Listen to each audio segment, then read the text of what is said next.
Hi, I'm Rio, and I'm here today to talk to you about the purpose of homos. Why do we exist? Well, a lot of people could debate that, but I'm coming from my perspective today, and let's see if it resonates with you. My perspective is that we are here to be guides. We're here to be way showers. We're here to be beacons of light. We are here to be teachers and healers. And this doesn't mean that it has to be your job, but it's the frequency that we carry, and it's the gift that is wrapped within the pain of being different.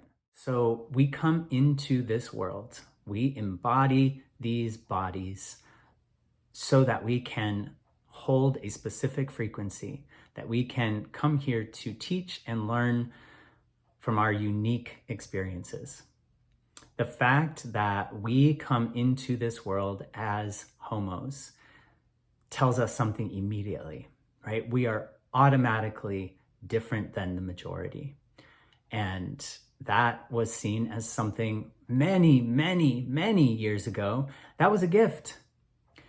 It's been written much about that homos were the healers in the tribes, the teachers, the ones that people would come to for guidance because they could see different perspectives. And I know that there are many homos out there who are feeling this call, that feel like there's something within them that is meant to be expressed. And they might be a little bit stuck. I know I was.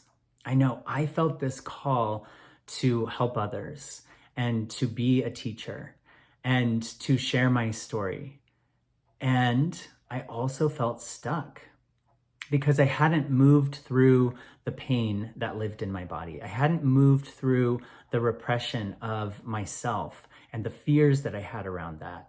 And so it was a long journey to both have a foot in the world of spirituality and the world of personal development and honoring myself and tapping into my intuition and healing, and having a foot in the world of pain and partying and using myself and abusing myself because I didn't feel my worth or my value. And that middle point is really challenging. And there's not many people that we can look to see as an example of having walked through that. So I want to add my voice as someone who has moved through that particular phase of the journey. And there's always more, right? There's always more to heal and learn and grow and transform while we're here and we're alive. But there is a particular point that we move from the pain into the purpose. And I know many of you are ready for that. So how do we get stuck? Why do we get stuck? I feel that there's actually a full cycle that we are meant to complete that brings us to the point where we can hone and offer and share our gifts. And again, this doesn't mean that this is our job. It can just be the frequency that we hold. It can just be the pride, the true pride that we actually have, and the worth and the value that we have, so that other homos and non-homos can see that and feel inspired. How do we do it? There is no 10-step plan. There is no particular path. It's going to be unique to everybody. But there are some very particular things that we have to do. We have to understand the roots of the compulsive behaviors and pains that we might be stuck in, the loops and the patterns that we're stuck in. And that requires some self-inquiry. That requires often another person to reflect to us. It requires us to be really honest with ourselves, because we know on some level that we have to change. We know that probably our relationships will have to change, that our patterns will have to change. We might even have to leave a job, that there's a lot of change on the other side. And I think that's why so many people get stuck, is because there's that fear of the unknown, the fear of the change. Who am I going to be? Who's my circle going to be? I'd rather have a circle of people who don't know me very well and are kind of holding me back than no circle. And there is a period of time where it's a little bit lonely. And I will say that when we shift ourselves, the circle around us changes. It might not even be that people leave our lives, but that they actually change with us and they actually grow with us. But we might have to be the first one to step out and say, I need to do things differently. And so that includes looking at the source of our pains, looking at how we've created a life and a world around to work around those pains. And then slowly, bit by bit, taking that life apart.